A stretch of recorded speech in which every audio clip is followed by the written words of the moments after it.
Jaya TV viewers அனைவருக்கும் வணக்கம். So இன்றைக்கி நம்ம கைமணத்தில் ஒரு டிஃப்ரெண்ட் ரெசிபி செய்கிறதுக்காக எப்போதுமே அட்வென்ச்சர்ஸாக வரும் இல்லையா, அந்த மாதிரி டிஃப்ரெண்ட் இடத்துக்கு வந்திருக்கோம்.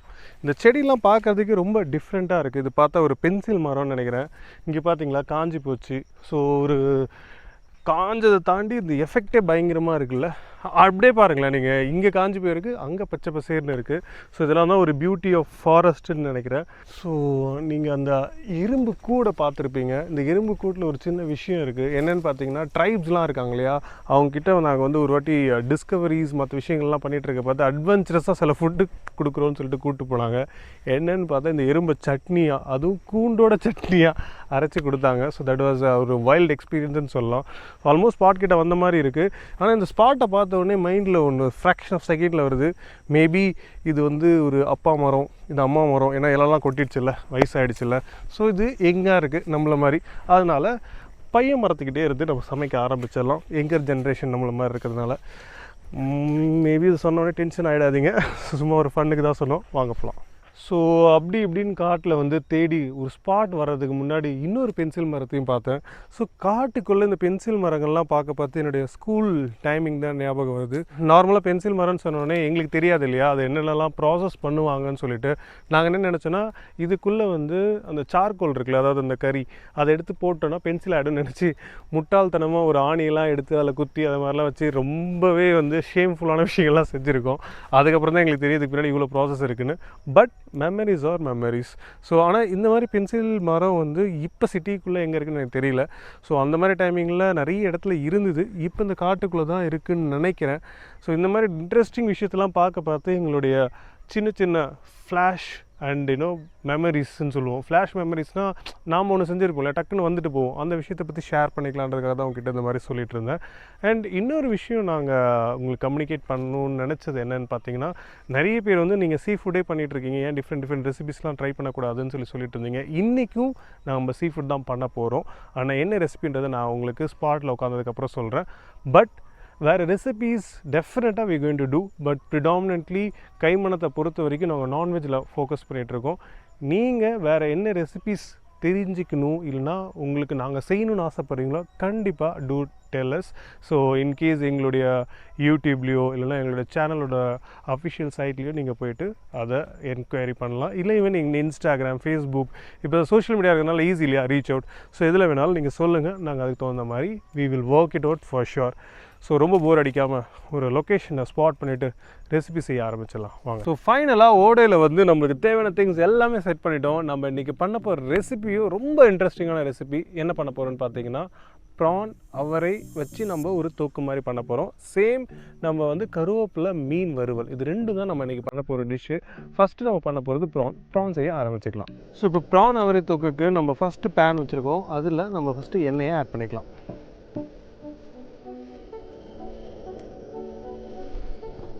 எண்ணெயை ஆட் பண்ணதுக்கப்புறம் நம்ம கொஞ்சம் ஹோல் கரம் மசாலா ஆட் பண்ண போகிறோம். ஒரு 2 பீஸ் கிராம், கொஞ்சமாக பட்டை, கொஞ்சம் சீரகம்,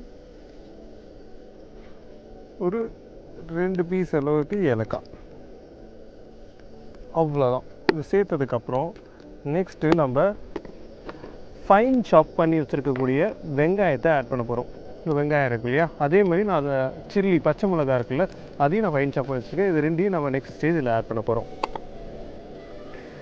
ஸோ இந்த ஸ்பைசஸ் போட்ட உடனே நீங்கள் குக் பண்ண ஆரம்பிச்சிடுங்க. கொஞ்சம் டைம் விட்டிங்கன்னா தான் அந்த ஸ்பைசஸ் வந்து நல்லா குக் ஆகி அதோட ஃப்ளேவர்லாம் எண்ணெயில் இறங்கும். இப்போ நல்லா இறங்கிடுச்சு. இந்த ஸ்டேஜில் இதுக்கு தேவையான பச்சை மிளகா, அதுக்கப்புறம் வெங்காயம், இதை நம்ம சேர்க்க போகிறோம்.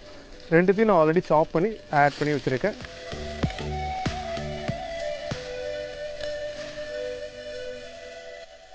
ஸோ ப்ரான் கூட அவரே சேர்த்து செய்ய பார்த்தா அதுக்கு டேஸ்ட்டே டிஃப்ரெண்ட்டாக இருக்கும். ஸோ நீங்கள் அது ஒரு வாட்டி ட்ரை பண்ணி பார்த்தீங்கன்னா அந்த டிஃப்ரென்ஸ் உங்களுக்கு புரியும். அதேமாரி நிறைய வாட்டி பார்த்தீங்கன்னா நிறைய குவான்டிட்டி நீங்கள் பண்ணணும்னு நினைப்பீங்க, ஆனால் ப்ரான் கம்மியாக இருக்கும். அப்போல்லாம் இந்த மாதிரி ஃபார்முலா யூஸ் பண்ணிங்கன்னா ரொம்பவே சூப்பராக இருக்கும். அதே சேம் டைம் உங்களுக்கு குவான்டிட்டி கிடைச்ச மாதிரி இருக்கும்.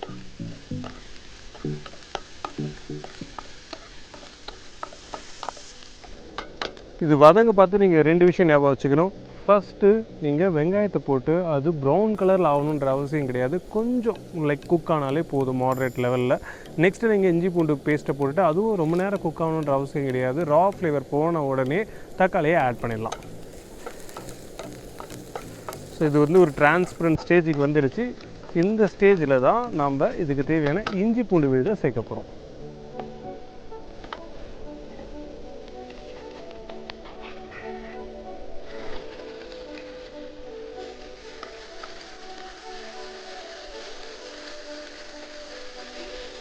இப்போ பார்த்தீங்கன்னா இஞ்சி பூண்டு பேஸ்ட்டோட ரா ஃப்ளேவர் எல்லாமே போயிடுச்சு. இந்த ஸ்டேஜில் தான் நம்ம தக்காளியை ஆட் பண்ண போகிறோம். தக்காளி ஆட் பண்ண உடனே நீங்கள் உப்பு ஆட் பண்ணிக்கோங்க.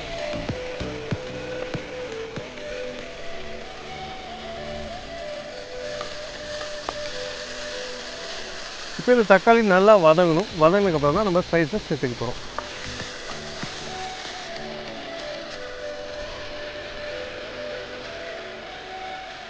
இப்போ பார்த்தீங்கன்னா தக்காளி நல்லா வதங்கிடுச்சு. இந்த ஸ்டேஜில் இதுக்கு தேவையான ஸ்பைசஸை ஆட் பண்ணிக்கலாம். ஃபஸ்ட்டு இது இறாவுக்கு தேவையான அளவுக்கு சில்லி பவுடர் சேர்த்ததுக்கப்புறமா கொஞ்சமாக கொரியாண்டர் பவுடர், ரொம்ப கம்மியான அளவுக்கு சீரகத்தூள்,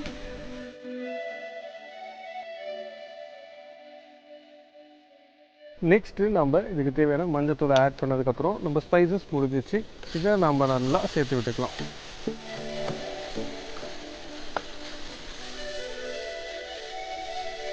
இந்த ஸ்பைசஸ் குக்காக பார்த்து நம்ம இது கூட அவரைக்காயை ஆட் பண்ண போகிறோம்.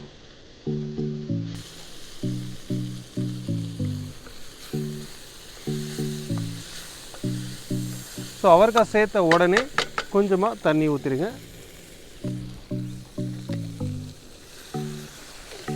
இந்த தண்ணி சுண்டுற ஸ்டேஜில் இறாவையும் போட்டு குக் பண்ணிங்கன்னா கரெக்டாக இருக்கும். ஸோ லாஸ்ட் ஸ்டேஜ்னு சொல்லுவோம் அந்த மாதிரி. இப்போ இந்த கன்சிஸ்டன்சியில் பார்த்தீங்கன்னா உங்களுக்கு அவரைக்காய் நல்லாவே குக் ஆகிடும். அதுக்கப்புறம் லாஸ்ட்டாக நம்ம என்ன பண்ண போகிறோம்னு பார்த்தீங்கன்னா அந்த தண்ணி சுண்டுறதுக்கு முன்னாடி லாஸ்ட் ஒரு 2 to 3 மினிட்ஸில் ப்ரானை போட்டோன்னா பர்ஃபெக்டாக ரெடி ஆகிடும். இந்த ஸ்டேஜில் நம்ம இதுக்கு தேவையான ப்ரானை ஆட் பண்ண போகிறோம்.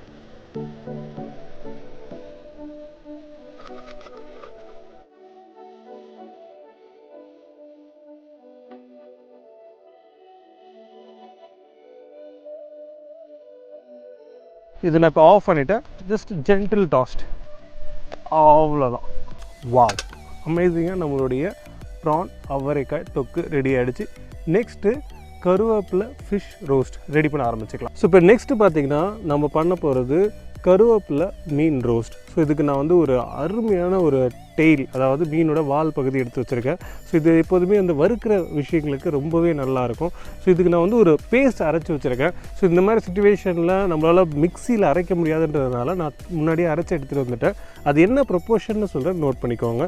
ஸோ கருவேப்பிலை நீங்கள் வந்து ஒரு கை அளவுக்கு எடுத்திங்கன்னா ஒரு 8 to 10 நம்பர் வந்து சின்ன வெங்காயம், ஒரு 4 பூண்டு, அதே அளவுக்கு நீங்கள் இஞ்சி, இது எல்லாத்தையுமே எடுத்து பேஸ்ட்டாக அரைச்சிக்கோங்க. அதை பேஸ்ட்டாக அரைச்சதுக்கப்புறம் நீங்கள் ஒரு ரொம்ப திக்காக அரைக்கணும்னு அவசியம் இல்லை, தின்னாக அரைச்சிங்கன்னா போதும். ஏன்னா அதில் நம்ம கடலை மாவு, அரிசி மாவு இதெல்லாம் சேர்த்து ஒரு திக் மேரினேஷன், அதாவது திக் மேரினேட் மாதிரி ரெடி பண்ணதுக்கப்புறம் நம்ம குக் பண்ண பார்த்து எல்லாமே உங்களுக்கு டிஃப்ரெண்ட் ஆகிடும். ஸோ இப்போ நெக்ஸ்ட் ஸ்டேஜ் என்ன பண்ண போகிறோன்னு பார்த்தீங்கன்னா, நான் அரைச்சி வச்ச பேஸ்ட் இங்கே இருக்குது. அதுக்கு முன்னாடி இதுக்கு தேவையான ஸ்பைசஸை ஆட் பண்ண போகிறேன். ஃபஸ்ட்டு நம்ம ஃபிஷ்ஷுக்கு தேவையான உப்பை சேர்த்துக்கிறோம். சேர்த்ததுக்கப்புறம் இதுக்கு தேவையான பெப்பர்ஸ் நீங்கள் எந்த அளவுக்கு சேர்க்குறீங்களோ அந்தளவுக்கு டேஸ்ட் நல்லாவே இருக்கும். ஏன்னா நம்ம வந்து சில்லி வந்து அதில் போட்டிருக்கோம். அது நான் வந்து ரெசிபி பார்த்து சொல்லலை. ஸோ அதில் வந்து உங்களுக்கு ஸ்பைஸ் தகுந்த அளவுக்கு நீங்கள் சில்லி சேர்த்துக்கலாம். ஆனால் பெப்பர் தான் உங்களுக்கு மெயின் ஸ்பைஸை கொடுக்க போகுது. நெக்ஸ்ட்டு சில்லி பவுடர், கொஞ்சமாக கொரியாண்டர் பவுடர், கொஞ்சம் டர்மரிக் பவுடர், இவ்வளோதான். வேறு எதுவுமே நம்ம இதில் சேர்க்க போகிறது கிடையாது. கொஞ்சமாக லெமன் புழிஞ்சிக்க போகிறோம். ஸோ இதில் வந்து நீங்கள் நெக்ஸ்ட்டு வந்து மேரினேஷன் போடப்போ தண்ணி சேர்க்காதீங்க. ஏன் நான் தண்ணி சேர்க்காதீங்கன்னு சொல்கிறேன்னா, நம்ம மேரினேஷனே தின்னாக தான் அரைச்சி வச்சுருக்கோம். அதாவது அரைச்சி வச்சுருக்கதே வந்து கொஞ்சம் லிக்விடாக தான் அரைக்கணும். அதுக்கப்புறம் நீங்கள் அரிசி மாவு, கடலை மாவு போட பார்த்து உங்களுக்கு கரெக்டாகிடும். ஸோ இந்த மீனுக்கு தேவையான அளவு நம்ம லெமன் ஜூஸ் புழிஞ்சாச்சு. இப்போ நம்ம அரைச்சி வச்சுருந்தோம் இல்லையா அந்த மசாலா, கருவேப்பிலை மசாலா. ஸோ திருப்பி நான் சொல்கிறது ரெசிபியில் என்ன இருக்குதுன்னு சொல்லிட்டு, கருவேப்பிலை இருக்குது, அது கூட பச்சை மிளகா இருக்குது, அது கூட இஞ்சி பூண்டு சின்ன வெங்காயம், இவ்வளோ தான் நம்ம சேர்த்துருக்கோம். மீதி எல்லாமே நம்ம ட்ரை பவுடராக தான் இதில் சேர்த்துருக்கோம். ஸோ இதை நம்ம இந்த ஸ்டேஜில் ஆட் பண்ணிக்கலாம். நெக்ஸ்ட்டு இந்த மீனுக்கு தேவையான அளவு கொஞ்சமாக கடலை மாவு. எந்த அளவுக்கு கடலை மாவு சேர்க்குறீங்களோ அதே அளவுக்கு அரிசி மாவு. இப்போ நான் கம்மியாக செய்கிறதுனால ரொம்ப கம்மியாக போட்டிருக்கேன். நீங்கள் நிறைய செய்யப்போ அதுக்கு தகுந்த மாதிரி நீங்கள் மிக்ஸ் பண்ணிக்கலாம். இப்போ நீங்கள் இதை மிக்ஸ் பண்ண பார்த்து இன்கேஸ் மீன்லேருந்து தண்ணி விட்டுச்சுன்னா இன்னும் கொஞ்சம் உங்களுக்கு மாவு தேவைப்பட்டால் நீங்கள் சேர்த்துக்கலாம்.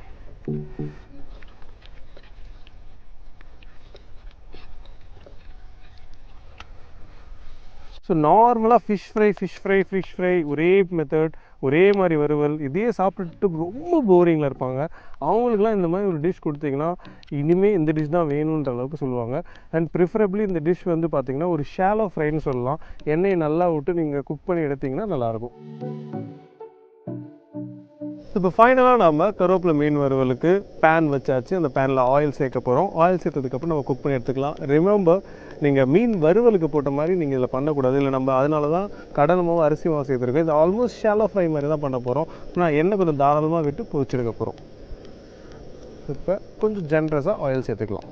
ஸோ இந்த மாதிரி ஃபிஷ்லாம் பண்ண பார்த்து நீங்கள் ஒரு மீன் இல்லை ஒரு 4 மீன் வாங்கிலாம் செஞ்சிங்கன்னா இது ஒர்க் அவுட்டே ஆகாது. ஸோ இப்போ நான் உங்களுக்கு காட்டணுன்றதுக்காக ஒரு பீஸ் செஞ்சு காமிக்கிறேன். பட் ஆனால் நீங்கள் வீட்டில் செய்ய பார்த்து என்ன பண்ணுங்கள், ஏன்னா ஷாலோ ஃப்ரைக்கு இவ்வளோ ஆயில் ஊற்றுறோம் இல்லையா, ஸோ அட்லீஸ்ட் ஒரு 3-4 பேட்ச் ஃபிஷ் போட்டிங்கன்னா தான் நல்லாயிருக்கும். ஸோ ஒரு மினிமம் ஒரு 8-9 ஃபிஷ் இருந்ததுன்னா போட்டு பொரிச்சு எடுத்து சாப்பிட்டிங்கன்னா வேறு மாதிரி இருப்பார். பேன் ஹீட் ஆகிடுச்சு, ஃபிஷ்ஷை நம்ம ஷாலோ ஃப்ரை பண்ண ஆரம்பிச்சுக்கலாம்.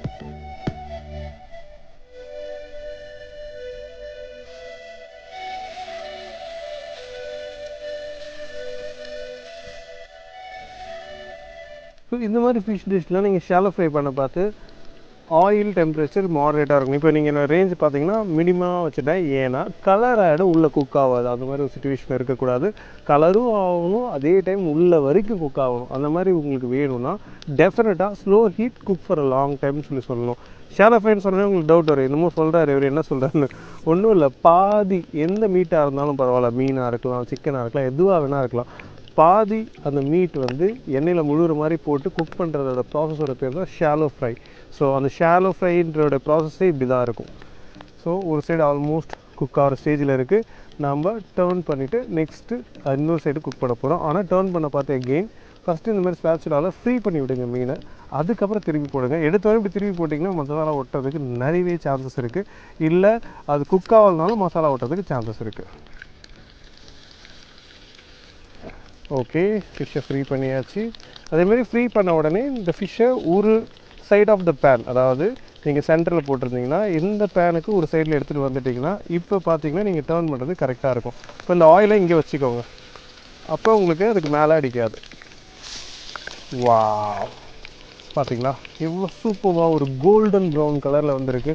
அண்ட் இதோடைய மேஜிக் என்னன்னு பார்த்தீங்கன்னா இந்த கருவேப்பிலை பச்சை மிளகா வேறு லெவல் மேஜிக் க்ரியேட் பண்ணும். ஏன்னா இது வந்து நார்மல் மசாலாஸ் கிடையாது. அதில் நம்ம ஒரு பேஸ்ட் அரைச்சி போட்டிருக்கோம். அது கூட சின்ன வெங்காயம், பூண்டு இதெல்லாம் சேர்த்து ஃப்ரெஷ் போட பார்த்து டிஃப்ரெண்ட் டிஷ் மட்டும் இல்லை, டிஃப்ரெண்ட் டேஸ்ட் மட்டும் இல்லை, இது வந்து ஒரு அடிக்டிவாகவே மாறிடும். ஏன்னா நார்மல் ஃபிஷ் ஃப்ரை சாப்பிட்டு போர் அடித்தவங்களுக்கான ஒரு விஷயமாகவும் இருக்கும். ப்ளஸ் ஃப்ளேவர் நிறைய பிடிக்குன்றவங்களுக்கு, இப்போ கரி லீஃப் நிறைய பிடிக்கும், ஃப்ளேவர்ஸ் நிறைய பிடிக்கும். And not only that, curry லீஃபோட நியூட்ரிட்டிவ் வேல்யூ எல்லாருக்குமே தெரிஞ்ச விஷயம்தான். ஸோ நீங்கள் கண்டிப்பாக வந்து வேர்சடைலாக அதை யூஸ் பண்ண மாதிரியும் இருக்கும், அதே மாதிரி டிஃப்ரெண்ட்டான டிஷ் கொடுத்த மாதிரியும் இருக்கும்.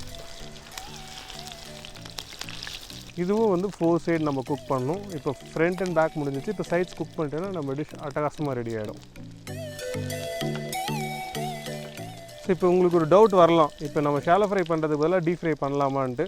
மீனில் பொறுத்த வரைக்கும் அப்படி பண்ணாதீங்க. ஏன்னா நிறைய டைம் வந்து அதை வெடிக்கிறதுக்கு நிறையவே சான்ஸ் இருக்கும். வயிற்று பகுதியோடு நம்ம போட்டுருவோம், அதில் இருக்கக்கூடிய தண்ணி ரெசிடிஸ் அதெல்லாம் இருக்கும், இல்லை தலையில் அந்த கண் இருக்குல்லையே அதெல்லாம் வெடிக்கும்.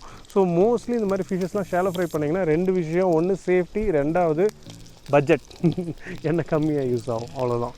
ஸோ இப்போ மேலே கீழே நம்ம நல்லா ரோஸ்ட் பண்ணிவிட்டு இப்போ சைட்ஸாக குக் பண்ணிக்கலாம். இப்போ இந்த சைட் குக் பண்ணுறதுக்கு முன்னாடி நான் ரேஞ்சை ஆஃப் பண்ணிட போகிறேன். ஏன்னா ஆல்மோஸ்ட் என் ஃபிஷ் ஸ்லோ குக்கிங்கில் லாங் டைம் குக் ஆகிடுச்சு. இதுக்கப்புறம் குக் ஆகணுன்ற அவசியம் இல்லை. வா,